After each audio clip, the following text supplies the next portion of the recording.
My aunt stole my mom's inheritance, lied to the family, and left us with nothing. Now she's paying the price in the most unexpected ways. My mother was the polar opposite of my aunt. She worked from the age of 12 in my grandfather's shop, never asked for anything, and eventually managed to start her own business. My aunt never held down a job till the age of 26, was constantly stealing from her parents, and was constantly in trouble. Despite this, my aunt was spoiled by my grandmother, and so were her kids.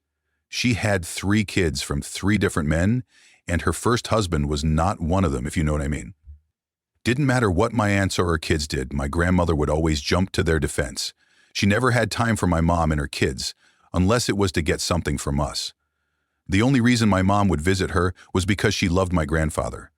My grandfather passed away in 2004, and a few months after my nan decided to write up a new will, my mother and my aunt were both present for it when she signed it, so they knew what was in it.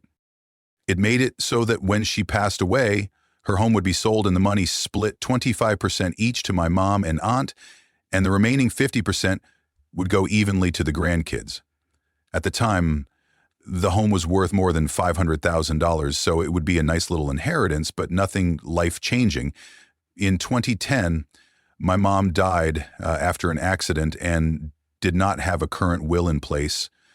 As she no longer had her business and was renting a house, she didn't have anything of much monetary value. The only thing she was concerned about was what would be done at her funeral should she have passed away, but had told me everything she wanted: the music, the flowers, the coffin color, and even what people were to wear at the funeral. She wanted people to wear bright, warm colors. So when she passed, my aunt and nan took over all the arrangements and tried to undo all the things I'd told them. The songs were going to be songs I knew Mom didn't like. The flowers were all the wrong colors, and they picked a hideous coffin. With the help of my siblings, we were able to change a few of the things back to what they were supposed to be, but the coffin couldn't be changed for some reason, and my nan refused to let people come dressed as clowns, so it was all black. It was frustrating. After the funeral, my grandma had her will changed. My siblings and I were told by our aunt that she didn't have any involvement with the writing of the will, and our nan told us that she changed it so that Mom's share would go to her kids instead. All good, we thought. After Mom passed away, my nan just stopped talking about my mom. At first, we thought it was because she was still recovering from losing her daughter, but even 5 years after Mom passed, she still wouldn't talk about her. Even if you brought up a story about Mom, Nan would very obviously try and change the subject, usually about how hard my aunt and how shitty kids had it. And if you went to talk to her about your own problems, she would somehow bring it back to my aunt. I had suffered a mental breakdown after my mom's death, so you can imagine how much it hurt to hear, well, X has had it so much worse. In 2016, my nan passed away. She had written down what she wanted to be done for her funeral, and it was basically all the same things she had picked out for my mom's funeral, even the music to be played. I don't know why she tried to have a dress rehearsal funeral using my mom as the stand-in, but it was obvious that's what she was trying to do. So after a couple of months, our siblings and I were waiting to hear about the will reading, and my aunt kept telling me, "Oh, it'll be another month before we can do the reading." I didn't mind.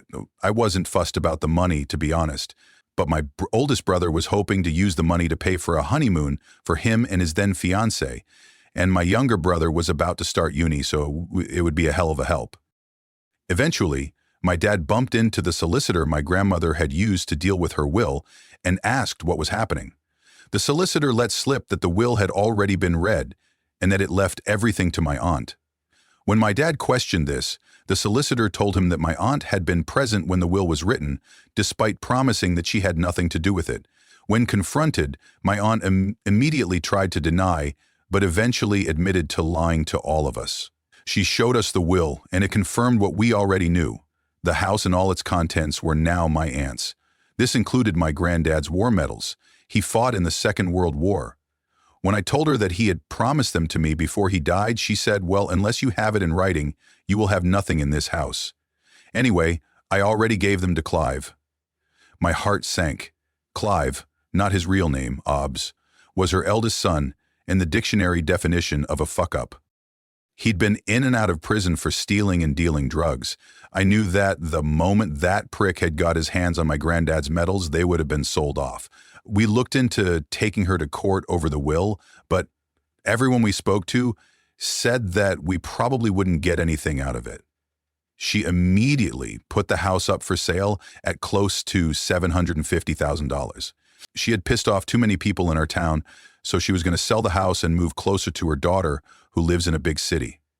An offer was made on the house, and she put down a deposit on a house near the big city, and I thought that was that. Here's where karma comes into play. The people who wanted my nan's house had a survey done on the house to see if there were issues, and oh boy was there. Turns out that the land the house was built on was way too soft for the type of house it was, and it was sinking.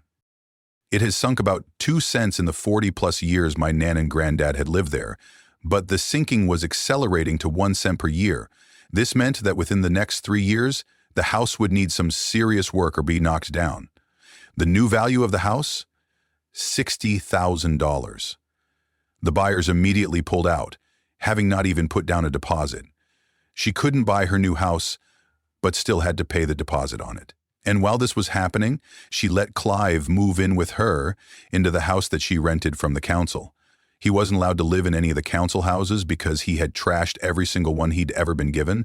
Someone reported this, and she was kicked out of her home. She was forced to move into my nan's old home as she couldn't live anywhere else. So there she is, living in a crumbling house with her shithead son and her partner. She was stuck there for 2 years. Every time I saw her, she would try and start talking to me, and I would just ignore her and walk off. One time, as I was walking away, she screamed, "Your mother deserved to die for having a dumbass like you in the middle of a busy street." Someone reported her to the police, and she had an official warning from them and was ridiculed on Facebook. Every time I saw her after that, she looked more and more miserable. Eventually, she sold the house for something like $85,000 and moved in with her daughter in the big city. I lost contact with her and her kids after this. I thought karma had been issued. Oh, but karma still wasn't done with her. I bumped into one of her former friends, and she told me what happened after she left our town. She moved into her daughter's home, let's call her Sue, but they only had a 3-bedroom house and 3 kids. My aunt and her partner had to live in the smallest room in the house while my aunt looked for a job and a home to rent. Even with $85,000, she couldn't afford a home anywhere. After about a month, my aunt's partner ran off after emptying her account. She was left stranded in Sue's house, not contributing anything because all the money she makes goes into bingo. Eventually, Sue and my aunt got into a screaming match, and my aunt said something along the lines of, "I should have aborted you." Sue immediately kicked her out of her house. So again, there's my aunt in a city where she knows nobody, no money, no home, and the last bridge, she had a smoldering wreck. The last anyone had heard, she was living in a caravan in the roughest part of the city, and she could no longer work because she was suffering from early onset arthritis and could no longer move her hands. I know I shouldn't get joy out of something like this happening to another person, but does bring me some peace as to what happened. Update. Hello all. Around a year ago, I told all of you about my aunt stealing my and my siblings' inheritance. I thought I'd make a quick update, but I wanted to answer and correct a few things. One, I have tried to find my grandfather's war medals, but because I do not have his service number or his death certificate, I can't even get access to his records. After I found out my cousin had taken and sold the medals, I did search local stores and Facebook groups looking for info, but no luck.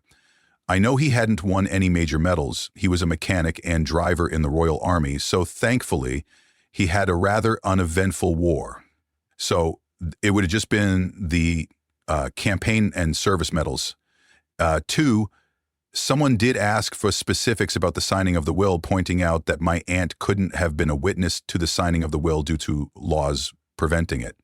I don't know the full specifics of what she and my nan had done, but her solicitor did let slip that my aunt had known what was in the will before it was written. I just don't know the full details. I'm ignorant when it comes to solicitors and the such, and it was my eldest sister who read the will in full and relayed it to the rest of us. We did ask if there was anything we could fight it, but everyone we talked to said there wasn't any case. Sorry if that was confusing. 3. I have seen a few comments on Reddit and on YouTube videos. Super weird seeing in the wild, BTW, using she, her to describe me. Well, I guess that's why now people on here give their age and gender at the start of these stories, because I'm a man. I'm 32M in case you were wondering. I wasn't annoyed or upset about it, I just thought it was funny, lol. Lol. 4. Someone asked what a caravan is. They're what we call travel trailers in the UK. Think of a fiberglass aluminum box on wheels. People in the UK use them for short holidays, and they are not fun to live in for an extended period of time. I have experience of this, and it sucked. Anyway, on to the update. So when I last left off, my aunt had been left abandoned in a big city and stuck in a caravan with crippling arthritis. Well, a few weeks after my first post, I had gotten news that she has somehow found a new BF. How, I don't know, because my aunt had the look and build of an obese pug, and that was when she was in her 30s. So what she looks like now in her mid-60s doesn't bear thinking about. Well, she and her new boy toy, I think I just threw up a little, decided to move to a seaside town and start a new life. Well, you can guess what happened. Boy toy must have gotten sick of her or found out she had no money, so abandoned her. During an argument with her landlord, she suffered a heart attack. And while in hospital, she suffered another. She has recovered but is even more disabled than she was before. She's been given a home by her local council, but it's okay, guys, because Clive has come to live with her. Oh my God, Clive, the fuck-up who sold my grandfather's medals and lost my aunt her home. The man is a walking episode of Jeremy Kyle, editor's note. For those outside the UK, Jeremy Kyle was a tabloid TV show similar to Jerry Springer in the USS. After my aunt left my hometown, things started to look up for Clive. Someone took pity on him and gave him a job as a laborer. And for a few months, he was doing well, looking clean and well. Despite everything that had happened, I was glad he was getting his life back on track. Well, it turns out not. He was given a work van to go from job to job, and one day came to work with a black eye and no van. He told everyone that he'd been carjacked and the van stolen. Sadly for Clive, they found the van and a very confused man wondering why the police were arresting him.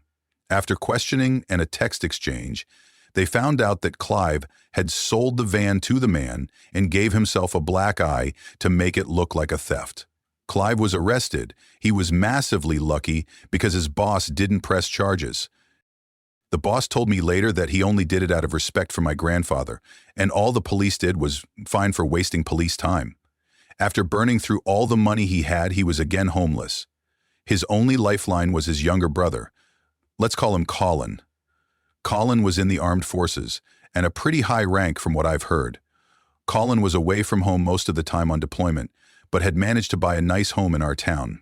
He let Clive live in his house on the agreement that he pays part of the mortgage. You know where this is going. He stopped paying, stopped maintaining the house, and treated it like a drugs den. Colin asked him to leave, but Clive used squatter rights to prevent removal. Because Colin was overseas, he couldn't come back and sort it out and kick him out in person, and had no one in the area to wait for Clive to leave and change the locks behind him. So Clive lived in the house for 6 months. That was until a pissed-off father broke in and beat the shit out of Clive. You see, the father had found out that Clive, who is 41 BTW, had been sexting and selling weed to a 13-year-old girl. After that, Clive abandoned the house and ran off to Mummy. From what I've heard, Colin had stripped the house and is selling it to move closer to his base. We found most of this out from my aunt's daughter, Sue, the one who kicked my aunt out. You see, my brother was on holiday in Turkey and just so happened to be in the hotel room next to Sue. She was very apologetic to my brother and thought we might like to know what had happened. She seems to have a nice life and family and no longer lives in the house she shared with her mom. I am generally happy for her, although I don't think I will try to mend our relationship. Sue had said some spiteful things to me in particular, and had never reached out to apologize. I might still feel a little bit bitter for that. As for my aunt, I don't know how to feel. I do hope she gets better and grows enough of a spine to kick Clive out, as it will only lead her to more trouble. In some ways, I do wish I could rebuild a relationship with her. She is the last living link to my grandfather and grandmother, as well as my mother's only living sibling. But I know I could never trust her, never not see that face and the spitefulness that she had for me and my family. She chose money, what she thought was money, over us, and I don't think I can forgive that. But I'm not going to go out of my way to do her more harm. I'm just happy that I am in a better place now